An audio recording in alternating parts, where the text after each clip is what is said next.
thoughts were when the board went up for 10 minutes added time at the end, how you felt, how agonizing was that?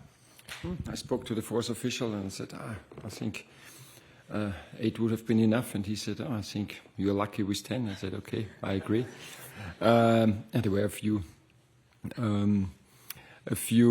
situations, I think VAR and a few injuries. So I expected quite a few minutes. But of course, when you're 1-0 up and so much pressure from City, the whole game, to be honest, then the 10 minutes felt really long. But I think today it was our day. It was the Crystal Palace day. It was the day for our fans, and it just had to happen that we win. And it's in the end, I think there was no clear chance in the extra time. And credit to the players, how hard they worked today to get this clean sheet. Great goalkeeper, great mentality, and fantastic win. Next. Thank you. Hi, Oliver, congratulations. The club have actually posted a clip of you talking about how if Pep plays at the same system again, you would solve it. Did he do anything that surprised you in that sense? And I suppose, what do you think the winning of the game for your team was? Yeah, first of all, I think City played so well. It was so hard. We never could get pressure on the ball. It's doing so well how they move, creating the situations, they drive the ball, they just want you to jump and then finding the pocket and going in behind. It's how they created their penalty. And this is we wanted to be more patient. This was our learning when we are too impatient and they find the space. Even there is no space, but they find it. I was surprised that he played with 2 strikers and 2 wingers, so very many attacking players, but it was so hard to defend. You could see Doku Savinho so great in 1v1. We always double up, so hard work with Ismail Assar, with Ebrechese. If you don't double up there, then they find the pocket and with 1-2 touches, and they did it a few times. And then we had the goalkeeper. We had 3-4 sliding tackles when we blocked the ball, and it was such an effort of the team. And then now we have the reward, lifting the trophy and also scoring. Being very efficient, scoring an amazing goal. I think felt like it was the first time we were in their half. Was a nice goal, but So talking about too many football-specific issues today, then I think it's 90% how well City played, and I think 90% how well we defended with the passion we had, and unbelievable game. Thank you. Kurz auf Deutsch. Heute müssen wir auf Deutsch, Oliver. Europa League-Finale, FA Cup-Finale. Wenn du es vergleichst, war es das schwierigste Finale überhaupt und von der Emotion her geht da noch etwas drüber? Antwort auch auf Deutsch? Antwort auch auf Deutsch? So, as a German, I will answer in English so that everybody understands. It's a question compared about Europa League and FA Cup wins. So I think first of all, it's a special stadium, the Wembley Stadium.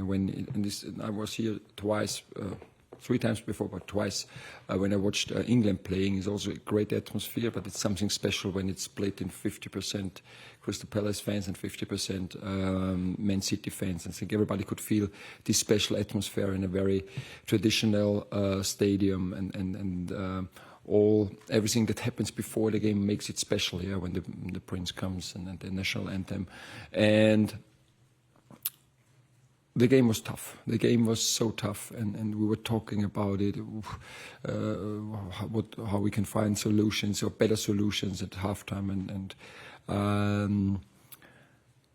but it's difficult to compare. It's on the other side. I think nobody expected Frankfurt winning the Europa League, and nobody expected Crystal Palace winning the FA Cup. But I think you can see now what you can get when you are patient as a club, and also big credit to our supporters, because we had a very bad start. There's 3 points after 8 games, and usually the fans get impatient and are mourning, are complaining, and our fans always supported us. They could see the effort, and even we had, 3-4 weeks ago, we conceded 10 goals within 4 days. At City 5, at Newcastle 5, and we were 5-0 down after 60 minutes at Newcastle. Our fans were supporting the team.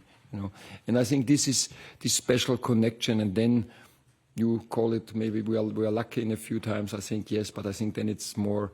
Then you deserve it. Yeah, when you always stick together, when you always support each other, and especially in difficult moments, you need support. Yeah, then you don't need somebody who kicks you. Then you need somebody to hug you. And this is what the fans gave to us, and that's why I think it's a special win for this club. It's a special win, especially a special win for our fans, and it's a great win for all of us. Okay. What was it like holding the trophy? Did it feel different? Holding the trophy. And what did Prince William told you? You know, he's an Aston Villa fan, so no, he congratulated all of us for our performances, and you know, it's for me, it's the strange thing. It's now I feel a little like empty. You know, it's. I think I will start to realize it. Maybe tomorrow or on Monday, but the crazy thing is on Monday I have to think about the Wolves game on Tuesday. So I don't know when it will come, but it's something special. But it is, and I told the players now after the game, I don't know, I'm not the guy maybe with the biggest talents, but I have a feeling, I get a feeling for a group of players, and I got this feeling during the season that we can achieve incredible things, and this feeling is the same. There's no button where you can turn it on. It comes, and it's.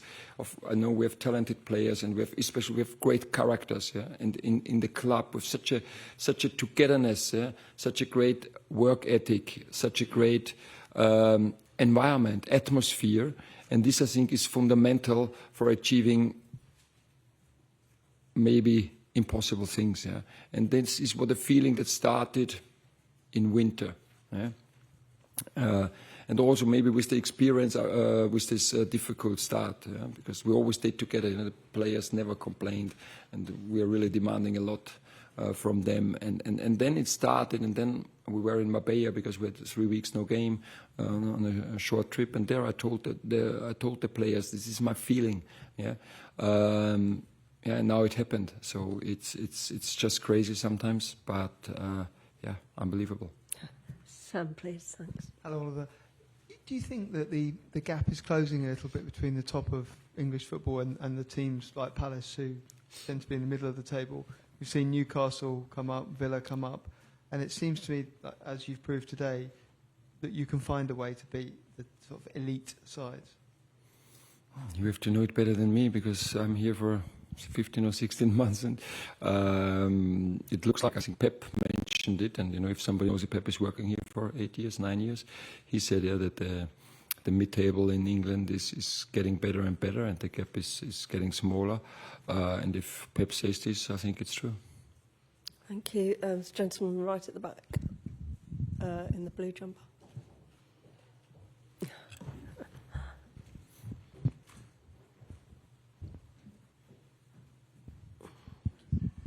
Congrats, Oliver. Massive achievement.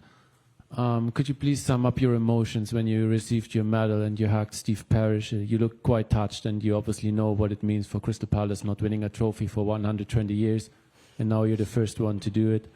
And secondly, when you saw Manchester City's lineup without a proper holding midfield in the team, did it remind you of the Champions League final 2021? Same result, by the way. Yeah, that answers the second question. Yeah, when we got the lineup, then analysts and we were just looking, okay, when did they play? And they played against Brighton and against Tottenham in this with the 4 attacking players, because this is what we didn't expect. But at the end, nothing really changed what we have to do. But again, you have to do it on your top level. And I think, especially defending, we did on our top level.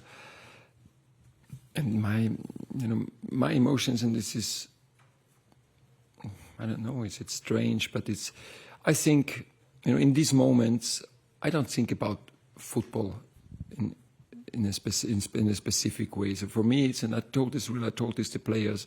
I don't know if I tell you too many insights, but before the game, I think the biggest achievement we as football players, football managers, the biggest achievement that we can have, the biggest success is not then lifting the trophy. The biggest success what we can have, and this is how I feel it is, we could give 10,000 of our fans, of South Londoner, we could give them a moment for their life. You know, we can give them great times. We can give them, maybe they have some troubles, some problems at home. We give them hours and days where they forget all of this. Yeah, just be feeling happy and celebrating. I think this is the biggest achievement that sportsmen can do. Yeah? And we did it for our fans. We did it for many people, and that's why I think everybody who contributed to this success deserves to be proud of him, and deserves to be proud of the group, and deserves to be proud of the whole club, because this again is the best thing you can do. Okay, there you go. Congratulations, Oliver.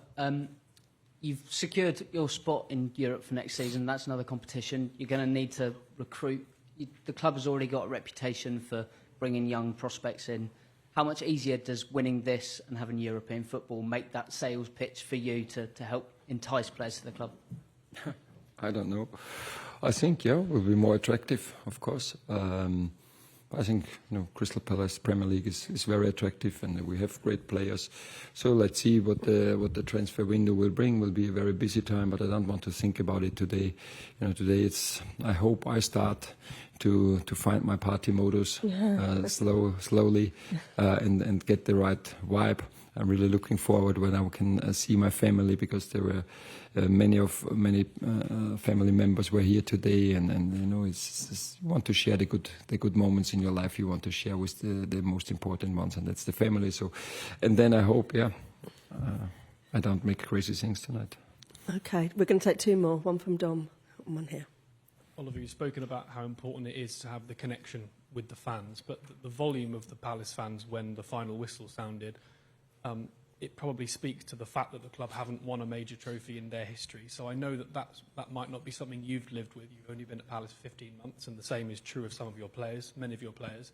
But does it make it more special, that, knowing that you've given the club that moment, even though you're only part of a small part of its history? Oh yes, that's.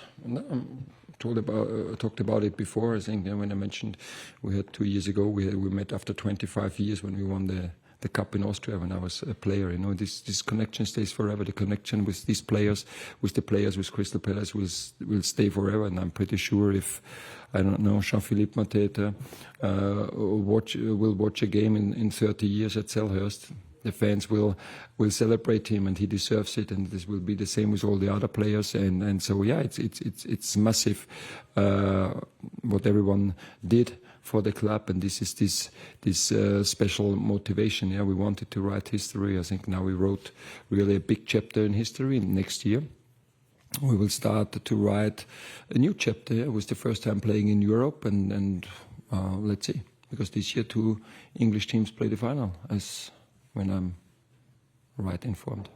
Thank you. Last one here. Thank you. Congratulations, Oliver. Could you just walk us through your emotions when Dean Henderson went outside the box and put his hand to the ball? Oh yes, I thought, why you don't kick the ball?